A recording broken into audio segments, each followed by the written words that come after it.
자, 이번 시간에는 우리 교재 22페이지에 있는 인적 공제에 대해서 설명을 드리도록 하겠습니다. 자, 이 인적 공제는 이제 근로자 본인, 배우자, 생계를 같이 하는 부양가족에 대한 근로자의 그 생계 비용 등을 고려해서 기본공제, 추가공제라는 제도를 통해서 적용을 하고 있는데 이걸 인적 공제라고 하고 있습니다. 이 인적 공제의 합계액이 종합소득금액을 초과하는 경우에는 그 초과하는 금액은 없는 걸로 보고 있습니다. 자, 인적 공제 대상자의 판정 기준이다라고 해서 나와 있는데요. 그러니까 인적 공제 대상 가족은 과세표준 확정 신고나 소득 공제 신고서 등에 기재된 1인의 공제 가족 대상으로 하고 있고요. 중복 공제 적용 시에는 배우자 공제가 우선이고 직전 연도 기본 공제를 받은 근로자가 우선 적용을 합니다. 그리고 직전 연도에 공제 받은 경우가 없다면 당연도 소득 금액이 큰 근로자로 우선 적용이 된다라고 보시면 되겠습니다. 자, 세 번째 이제 기본 공제 대상자가 되겠습니다. 자, 기본 공제 대상자 굉장히 중요한 내용입니다. 연말 정산에서 어떻게 보면 기본 공제 대상자를 판정하는 기준이 제일 중요한 부분이 아닌가 하는 생각이 들고요. 이 기본 공제에 대한 내용을 정리가 잘못되면 추가 공제부터 시작해서 특별 공제, 특별 세액 공제 부분까지 영향을 미치기 때문에 기본 공제에 대해서 자세하게 좀 설명을 드리도록 하겠습니다. 자, 우리 기본 공제를 보면 기본적으로 기본 공제는 1인당 150만 원을 지금 공제를 하고 있습니다. 150만 원을 공제를 하고 있는데요. 자, 보면 대상이 본인, 그 다음에 배우자, 부양가족입니다. 부양가족에서 이 세 사람을 기준으로 세 부류를 통해서 인원수대로 150만 원 공제를 하고 있습니다. 자, 조건들을 한번 보면 본인은 조건이 없습니다. 조건이 없이 무조건 공제가 됩니다. 무조건 공제다라고 보시면 되겠습니다. 그래서 부양가족이 없는 게 배우자나 부양가족이 없는 근로자의 경우에는 무조건 150만 원이 지금 현재 공제가 되고 있습니다. 자, 배우자는 누가 배우자냐 하는 부분인데요. 질문이 조금 웃기긴 합니다만은 배우자는 기본적으로 법률상 배우자입니다. 법률상 배우자다. 즉 혼인 신고가 돼 있어야 된다라고 보시면 되겠고요. 그 다음에 조건이 소득 금액이 연간 100만 원 이하입니다. 100만 원 이하다라고 보시면 되겠고요. 자, 부양가족은 범위가 중요한데요. 누가 부양가족이냐? 부양가족에 대한 범위는 조금 이따 살펴보기로 하고 조건이 있습니다. 조건은 소득 금액이 100만 원 이하입니다. 100만 원 이하여야 되고요. 그 다음에 두 번째 조건은 생계를 같이 해야 됩니다. 생계를 같이 한다라고 하는 부분은 한 울타리에서 같이 살아야 된다라고 보시면 되겠고요. 그 다음에 나이가 20세 이하, 60세 이상이거나 이 세 가지 요건을 모두 충족을 해야 됩니다. 모두 충족해야 된다라고 보시면 되겠습니다. 모두 충족해야 된다. 자, 그러면 부양가족에 대한 범위를 한번 살펴보면요. 부양가족은 본인과 배우자, 즉 부부를 기준으로 정리를 합니다. 부부를 기준으로 우리 위에 있는 사람들을 우리가 일반적으로 이야기할 때 직계존속이라고 이야기를 합니다. 직계존속. 밑에 있는 사람들을 직계비속이라고 이야기를 하죠. 직계비속이라고 하면서 자, 이 부분들하고 연결되는 부분들이 입양자나 위탁아동 뭐 이런 사람들까지 들어갑니다. 그 다음에 본인과 연결해서 형제자매. 그 다음에 배우자의 형제자매. 자, 이렇게 부양가족 범위를 확인하실 수가 있습니다. 자, 부양가족 범위를 보면 본인, 배우자를 통해서 위에, 밑에, 좌우에 있는 사람, 직계존속, 직계비속, 형제 자매들까지를 부양가족으로 인정을 하고 있습니다. 자, 여기서 보실 부분은 뭐냐면 직계존속이다라고 할 때 제가 박스를 치고 화살표가 위에서 나가고 있죠. 화살표가 박스 밖에서 나갑니다. 본인의 직계존속, 배우자의 직계존속 전부 다 포함이 되는 개념이다. 마찬가지로 직계비속도 본인의 직계비속, 배우자의 직계비속 전부 다 들어가는 거고요. 본인의 형제자매, 배우자의 형제자매로 이렇게 구성이 되어 있습니다. 자, 이러한 직계 부양가족에 대해서 먼저 나이부터 조금 정리를 해보겠습니다. 나이는 직계존속은 20세 이하의 직계존속이 현실적으로 있을 수가 없습니다. 그래서 직계존속은 60세 이상으로 되어 있고요. 직계비속은 20세 이하로 규정을 하고 있습니다. 형제자매는 20세 이하 60세 이상으로 이렇게 규정을 하고 있다라고 보시면 되겠습니다. 자, 그러면 이러한 사람들이 기본공제 대상자가 되는데요. 자, 이 기본공제 대상자의 조건들이 있었죠. 소득금액 생계, 나이에 대한 조건들이 있었는데 이 조건에 대한 예외들이 항상 나오기 때문에 그 예외 때문에 사실을 어떻게 보면 세법이 조금 어렵다. 연말정산이 어려워진다라고 보시면 되겠습니다. 자, 하나하나 예외를 한번 보면 소득금액에 대한 부분입니다. 소득금액이 100만 원 이하다라고 할 때 예외 있느냐라는 건데 2014년도까지는 예외가 없었습니다. 무조건 100만 원 이하여야 되는데 지금은 이제 예외가 하나가 생겼죠. 이 예외가 뭐냐면 예외가 자, 부양가족 중에 근로소득만 있는 경우 근로소득만 있는 경우로서 총급여가 500만 원 이하일 때 이하자는 공제 대상자다라는 거죠. 그죠? 공제하겠다라고 보시면 됩니다. 근로소득만 있는 경우에는 500만 원 이하 인정하겠다라는 겁니다. 오케이 하겠다. 자, 그 다음에 생계를 같이 해야 된다라는 두 번째 조건입니다. 자, 생계 요건은 한 울타리에 같이 살아야 된다라고 했습니다. 그런데 같이 산다라고 하는 거는 지금 우리나라 주거 문화라든가 이런 부분으로 봤을 때 조금 어렵다라는 거죠. 그래서 예외가 있습니다. 직계존속은 주거 형편, 같이 못 사는 이유가 주거 형편상 별거를 하는 거, 요 경우에 인정하겠다라는 거죠. 주거 때문에 집이 좁아서 같이 못 산다. 이거 인정하겠다라는 겁니다. 자, 직계비속은 이유 불문하고 항상 생계를 같이 하는 것으로 본다. 항상 생계를 같이 하는 걸로 봅니다. 왜냐하면 직계비속은 20세 이하의 자녀이기 때문에 부모가 부양해야 될 의무가 있죠. 그래서 무조건 같이 사는 걸로 봅니다. 뭐 취업이든 취약이든 뭐 다른 이유든 어떤 이유든 상관없습니다. 따로 떨어져 살아도 같이 사는 걸로 봅니다. 자, 형제자매는 반드시 생계를 같이 해야 됩니다.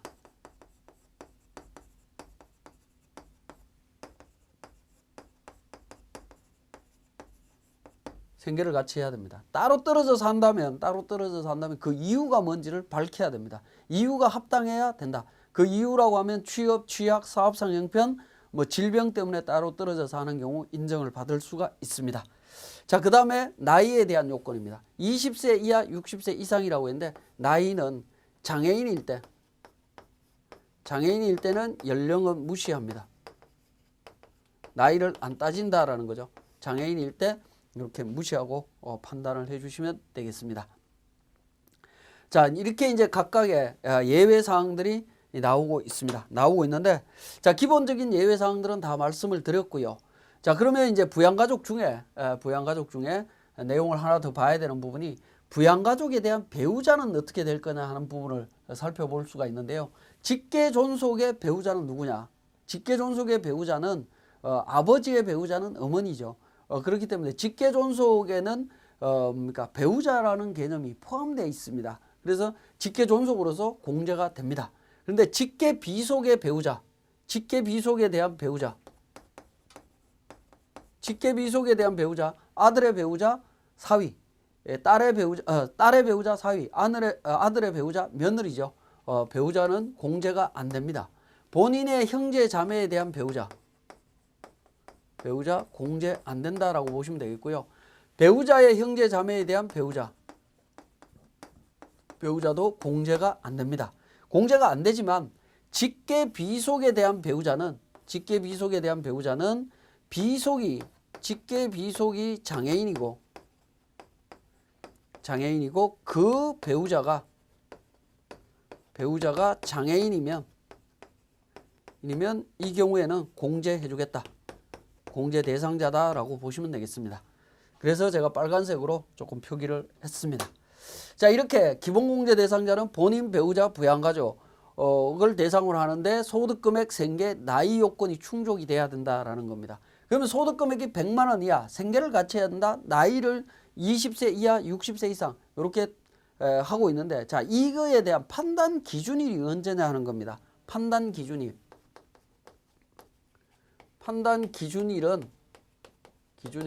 12월 31일입니다.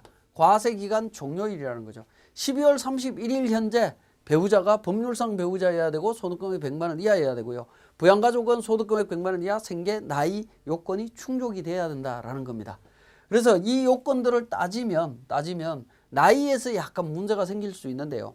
자, 12월 31일이 만 60세 되는 2016년 12월 31일이 만 60세 되는 생일날 아버지가 계신다라고 했을 때 소득금액이나 그러니까 생계 요건은 충족된다라고 하면 어떻게 되겠습니까?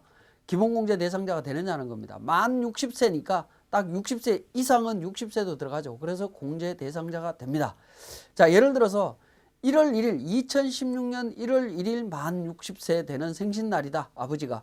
그러면 12월 31일 기준으로는 만 60세하고 364일이 초과된 상태죠. 야, 당연히 공제가 됩니다. 이상이기 때문에. 자, 20세 이하를 한번 보면 20세 이하. 자, 2016년 12월 31일 현재 만 20세 되는 자녀가 있다라고 하면 그 자녀는 20세 이하니까 20세도 공제가 됩니다. 그런데 12월 29일이 만 20세 되는 생일날이다라고 하면 그러니까 2016년 12월 31일 현재 기준으로는 20세하고 이틀이 초과됐습니다. 그렇죠? 이틀이 초과됐기 때문에 20세 이하에 들어갈 수가 없습니다. 그래서 공제가 안 된다라고 보시면 됩니다. 1월 1일 날 태어난 자녀 같은 경우에는 2016년 12월 31일 현재 20세하고 364일이 초과됐죠. 당연히 공제가 안 됩니다. 자, 이렇게 공제가 안 된다라고 하면, 자, 2015년도에 19살이었던 자녀들은 2016년도가 되면서 1월 1일 날부터 12월 31일까지 태어난 날 기준으로 모두 줄을 세운 다음에 12월 31일 날 태어난 친구는 공제 대상, 나머지는 공제 안 되는 걸로 이렇게 교통정리를 할 수가 있습니다. 자, 그렇게 교통정리를 하면 뭔가가 좀 어색하다라는 거죠. 그래서 그러한 경우에는 예외적으로 당해 연도에 해당되는 연령이 도달이 되면 무조건 공제를 해주겠다라는 겁니다. 판단 기준일 현재 기준으로 가지만 예외는 연령을 판단할 때는 해당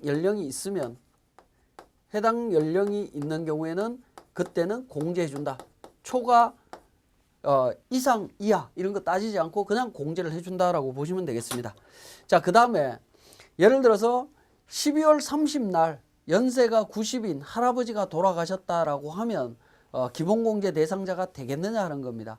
12월 31일 기준으로는 할아버지가 안 계시기 때문에 기본공제 대상자가 될 수가 없습니다. 그렇지만 예외적으로 그러니까 판단 기준에 있어서 사망한 경우에 사망 시에는 사망일 전일 기준으로 판단을 하도록 하고 있습니다. 전날 기준으로 공제를 해주겠다라는 부분이 되겠습니다. 자, 그래서 12월 30날 할아버지라고 하면 12월 29일 기준으로 판단해서 기본공제 대상자 여부를 적용해 주시면 되겠습니다. 그래서 사망한 경우에는 전날 기준이고요. 또 예외적으로 장애가 치유된 경우, 장애가 치유된 경우에도 치유일 전날 기준으로 판정을 해주시면 되겠습니다.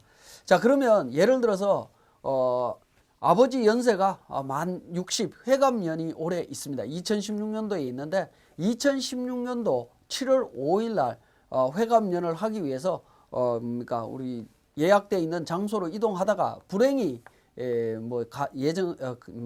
예를 든다면 불행히 교통사고로 아버지가 돌아가셨다. 회갑날 돌아가셨다라고 하면 어떻게 될 거다 하는 부분입니다. 7월 5일 날이 만 60세 되는 날인데 그날 돌아가셨다라고 하면 7월 4일 기준으로 판단을 하라는 거죠. 7월 4일 기준으로는 만 59세하고 364일째 되는 날이죠. 그래서 만 60세가 안 됐기 때문에 공제 대상자가 안 된다라고 보시면 되겠습니다. 자, 그러면 여기서 한 가지 질문을 드리면 2016년 1월 1일 할아버지 연세가 90인데요. 90된 할아버지가 1월 1일 날 돌아가셨다라고 했을 때 2016년도 기본공제 대상자가 되느냐 하는 문제가 있습니다. 자, 이 질문을 드리면 많은 분들이 사망일 전날 기준을 적용을 하게 되죠. 사망일 전날 기준을 하게 되면 2015년 12월 31일이 됩니다. 2015년 12월 31일, 즉 연도가 바뀌어버리죠. 연도가 바뀌어버리기 때문에 기본공제 대상자가 안 된다라고 생각하시는 분들이 있는데요. 자, 일단 되냐 안 되냐라는 거는 사망일 전날 기준으로 판단을 내라. 뭐를? 소득금액, 2016년도 소득금액. 15년 12월 31일 기준으로 2016년도 소득금액이 있을 수가 없습니다. 생계, 직계존속은 주거 형편 때문에 따로 떨어져서 하는 거 인정이 됩니다. 그 다음에 나이 90이라고 했죠. 당연히 공제 대상자입니다. 2016년도에 공제를 받을 수 있다라고 보시면 되겠습니다. 자, 그렇게 정리를 해주시면 되는데 지금까지 설명드렸던 이러한 기본공제에 대한 모든 내용들이 정리가 돼 있어야 됩니다. 정리가 돼 있어야 되는데 이 부분이 정리가 잘 안 되면 앞에서도 한번 말씀드렸지만 뒤에 나오는 추가공제라든가 또는 특별소득공제, 특별세액공제, 신용카드 소득공제 뭐 이런 쪽에서 적용할 때 문제가 발생하기 때문에 기본공제를 정확하게 정리를 해주시길 바라겠습니다. 자, 그러면 간단하게 우리 교재를 통해서 잠깐 한번 정리를 해보겠습니다. 23페이지에 종합소득이 있는 거주자 자연인에 한한다라고 되어 있고요. 자연인은 사람을 의미합니다. 그러면 사람 이외에 또 기본공제를 해주느냐 하는 부분인데 사람이 아닌 소득세법에는 거주자로 보는 단체도 있습니다. 그러한 단체는 기본공제를 적용받을 수 없습니다. 1인당 150만 원 공제한다라고 되어 있고요. 24페이지에 본인 배우자부터 시작해서 위탁 아동까지 자세하게 요건들이 나와 있습니다. 요 표 다 설명을 드렸던 부분이고요. 네모 2번에 보시면 해당 과세 기간에 총 급여 500만 원 이하의 근로소득만 있는 배우자, 부양가족은 기본공제 대상자에 포함이 된다. 근로소득만 있어야 됩니다. 다른 소득까지 있다라고 하면 안 된다라는 거 다시 한번 강조드리고요. 자, 그 다음에 네모 5번에 보면 직계존속이 주거 형편에 따라서 별거하고 있는 경우라고 하는 부분에 대한 내용이 나와 있는데 거주자가 결혼으로 인해서 분가 또는 취업 등으로 직계존속과 주민등록상의 동일한 주소에서 생계를 함께하고 있지 않지만 직계존속이 독립된 생계 능력이 없어 당해 거주자가 실제 부양하고 있는 경우를 의미하고 있다라고 요약을 하고 있습니다. 자, 25페이지에 기본공제 대상 판정 시기가 나오죠. 일반적인 거는 12월 31일 기준이고 과세기간 종료일 전에 사망한 경우에는 사망일 전일 기준으로 한다라고 되어 있고요. 자, 소득금액 요건이 나옵니다. 소득금액 요건은 100만 원 이하여야 되는데 총급여 500만 원 이하의 근로소득만 있는 배우자나 부양가족 적용이 된다라고 하고 있고 이때 소득금액은 종합소득, 퇴직소득, 양도소득을 전부 다 합친 부분을 의미하고 있습니다. 그래서 25페이지에 종합소득부터 시작해서 26페이지에 걸쳐서 퇴직, 양도소득까지 내용들을 정리를 하고 있습니다. 자, 이러한 모든 소득들을 기준으로 100만 원 이하여야 된다라고 보시면 되겠습니다. 그러면 우리가 실질적으로 기본공제 대상자를 판정할 때 부양가족이나 배우자들의 소득을 어느 정도까지 확인해야 되느냐 하는 부분인데요.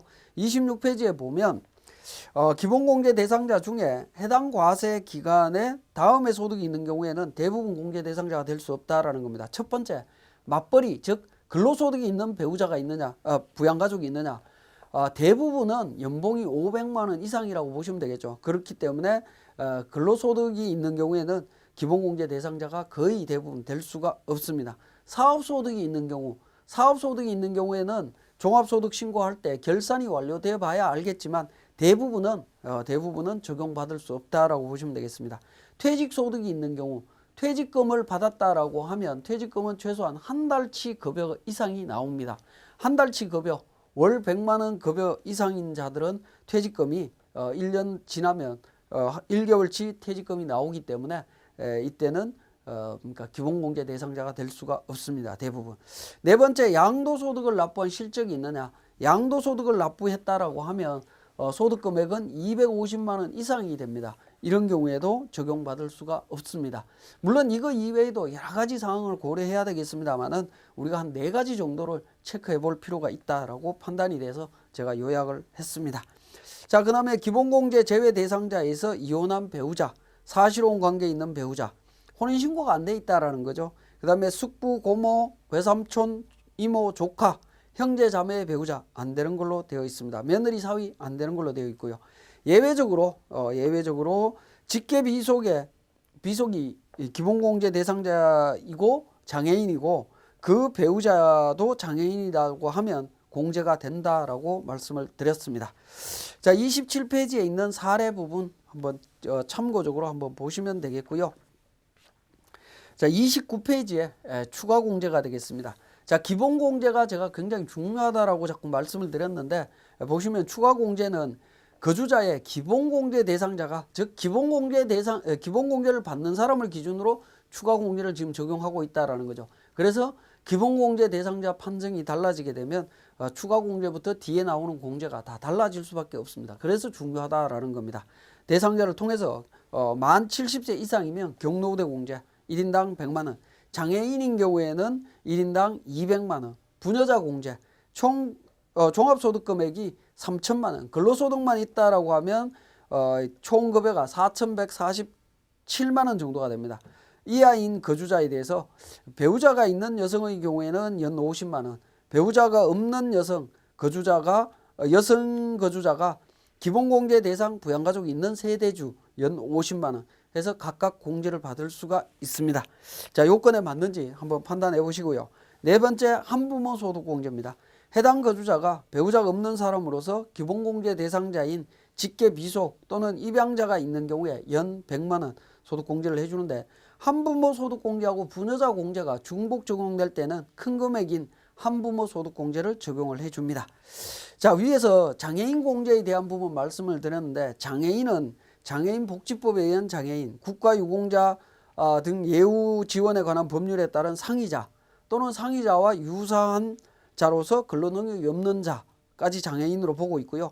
그 다음에 네 번째, 우리 언론에서 또는 굉장히 많이 홍보를 하고 있는 부분 중에 하나이긴 한데 항시 치료를 요하는 중증 환자입니다. 이러한 중증 환자는 지병에 의해서 평상시에 치료를 요하고 취업이나 취약이 곤란한 상태에 있는 사람을 의미합니다. 자, 이런 항시 치료를 요하는 중증 환자 같은 경우에는 병명으로 여러분들이 정리를 하시면 안 되고요. 환자들의 경우에 장애인으로 공제를 받으려면 병원에서 발급하는 장애인 증명서를 발급받아 오시면 됩니다. 그 장애인 증명서를 보고 적용해 주시면 된다라고 보시면 되겠네요. 자, 30페이지의 사례 부분에 보면 네 번째입니다. 본인의 경로우대 공제. 거주자 본인이 경로우대자에 해당하는 경우에 본인도 적용받을 수 있느냐 하는 건데 본인도 적용받을 수 있습니다. 그 다음에 경로우대 및 장애인 공제가 중복 적용이 되느냐 하는 부분인데 기본공제 대상자 1인이 경로우대자이면서 장애인인 경우에는 각각 경로우대 공제와 장애인 공제 중복해서 적용받을 수 있습니다. 동그라미 7번에 세대주가 아닌 여성의 경우에는 어떻게 되느냐. 주민등록표상에 세대주가 아닌 미혼 여성은 부녀자 공제를 적용받을 수가 없습니다. 반드시 세대주여야 된다. 언제 기준으로? 12월 31일 기준으로 세대주여야 됩니다. 그래서 세대 중에 미혼 여성의 경우에 세대주인 미혼 여성이 별도 세대를 구성하고 있는 부모를 실질적으로 부양하고 있는 경우에는 부양가족 공제를 받을 수 있습니다. 근데 본인이 세대주가 아니면 공제를 못 받는다라는 거죠. 자, 31페이지에 그러니까 참고표가 하나가 있는데요. 부양가족인 장애인의 소득 세액 공제 적용 여부에서 장애자인 경우에 어떤 부분까지 적용이 되는지를 요약해 놨습니다. 기본 공제 당연히 나이에 제한 없이 적용받을 수 있고요. 추가 공제 200만 원까지 공제가 됩니다. 자녀 세액 공제 적용 대상자가 됩니다. 이때는 기본공제 대상자의 그러니까 나이 상관없이 적용이 되기 때문에 20세 초과된 자도 자녀세액공제를 적용받을 수 있습니다. 장애인이기 때문에 그렇습니다. 특별세액공제에서 보험료, 교육비, 의료비, 장애인인 기본공제 대상자를 위해서 지출되는 부분에 대해서 전부 다 적용받을 수 있습니다. 보험료 같은 경우에는 나이에 대한 제한이 있기 때문에 제한이 있는데도 불구하고 장애인은 기본공제 대상자를 판정할 때 나이에 대해서는 제한이 없죠. 그래서 당연히 공제가 된다라고 보시면 되겠고, 교육비나 의료비는 연령이라든가 이런 부분에 제한이 없습니다. 다 적용이 됩니다. 자, 여기까지가 인적공제에 해당되는 기본공제, 추가공제에 대한 설명이었고요. 자, 우리 사원 등록 쪽에 우리 세무사랑 프로의 사원 등록에서 정리되고 있는 내용 중에 하나를 먼저 정리를 하겠습니다. 자, 중소기업 취업자에 대한 소득세 감면 규정이 되겠습니다. 자, 근로계약 체결일 현재, 중소기업 기본법상의 중소기업으로서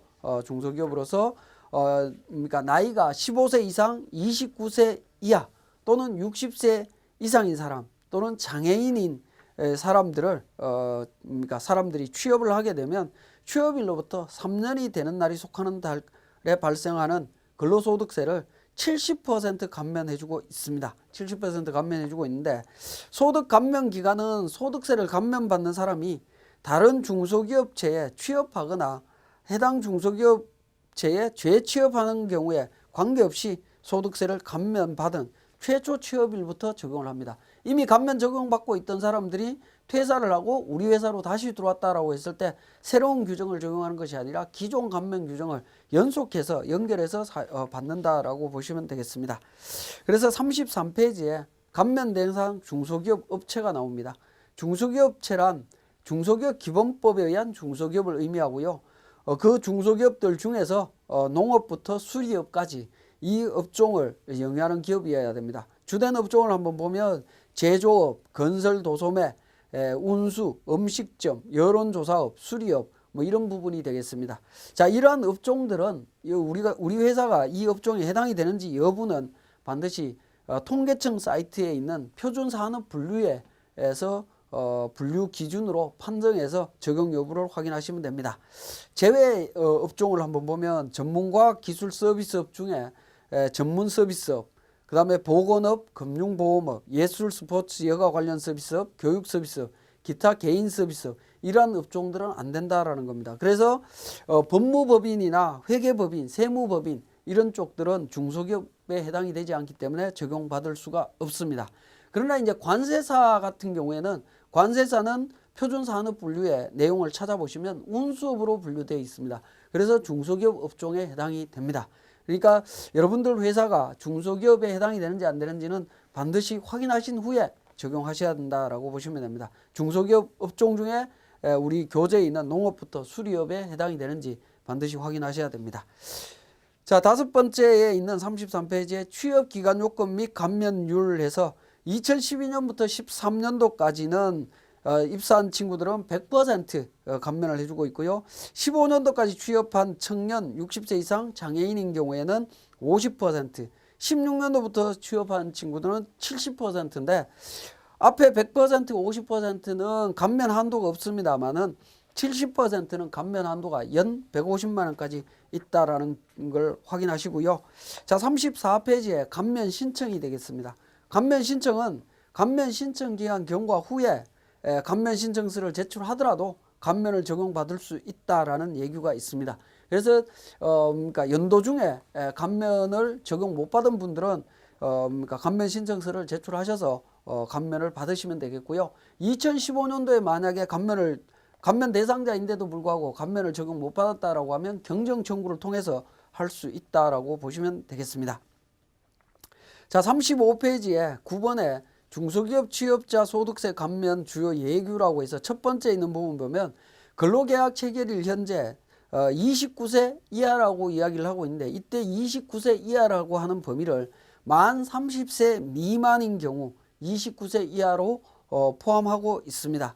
그러니까 29세에서 29세 플러스 364일째 되는 날까지에 있는 사람들은 29세로 보고 관련 규정을 적용해 준다라고 보시면 되겠습니다. 자, 여기까지가 인적 공제에 해당되는 기본 공제와 추가 공제, 그 다음에 중소기업 취업자에 대한 감면 규정을 설명을 드렸습니다. 관련되는 설명 내용이 세무사랑 프로에 어떻게 적용되는지 하는 부분을 우리 세무사랑 프로를 통해서 다시 설명드리겠습니다.